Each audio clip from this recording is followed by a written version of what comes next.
ta waziri kuke ji malam.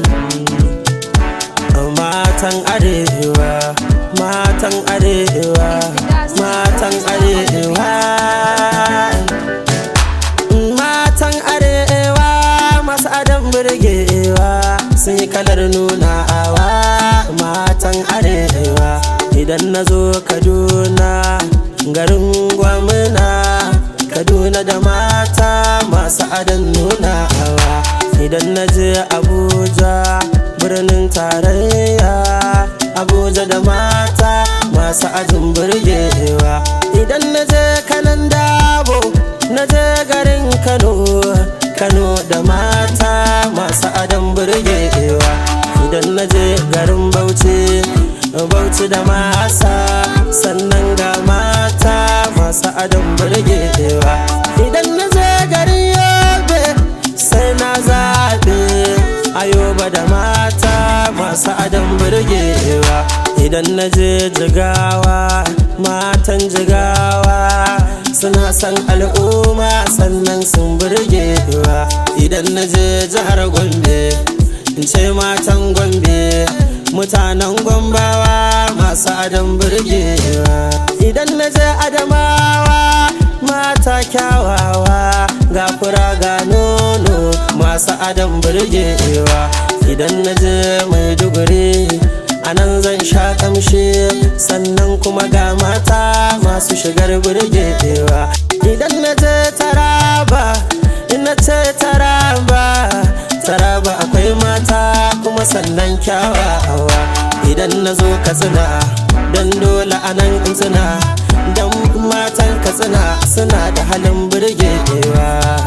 Idan na je Zamfara, jihar Zamfara, yan matan Zamfara suna da halin burgewa.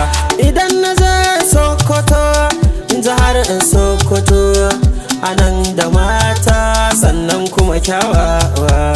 Idan na je garin Kebbi, na ce birnin Kebbi suna da mata sannan kuma kyawawa. Mu gangara Naija, matan Naija suna son junansu sannan kuma kyawawa. Mu gangara Nasarawa, matan Nasarawa bikin ku sai da yawa sannan kyawawa.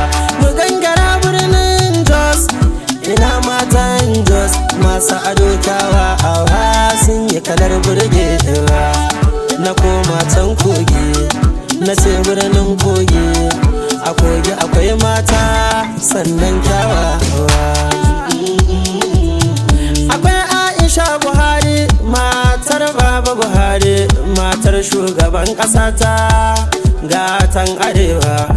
Akwai matar El Rufai, Hajiya Ummi El Rufai, matar gwamna na Kaduna hasken arewa. Akwai matar Bagudu, in ce Zainab Bagudu, matar gwamnan Kebbi mu ce maki hasken arewa. Akwai Rashida Yahaya, matar Yahaya Bello, mu ce matar gwamnan Kogi kin zama hasken arewa. Akwai Aisha Matawalle, matar gwamna Matawalle, matar gwamnan Zamfara ce maki hasken arewa. Ina Mariya Aminu, waziri Itambuwal ne, gwamnan Sokotawa ce maki hasken arewa. Ina Hadiza Bala Usman, Hadiza Bala Usman, Port Authority kenan kin zama hasken arewa. Ina Zainab Shamsuna, minista ta kudin nan, Zainab Shamsuna ce hasken arewa. In gaishe ku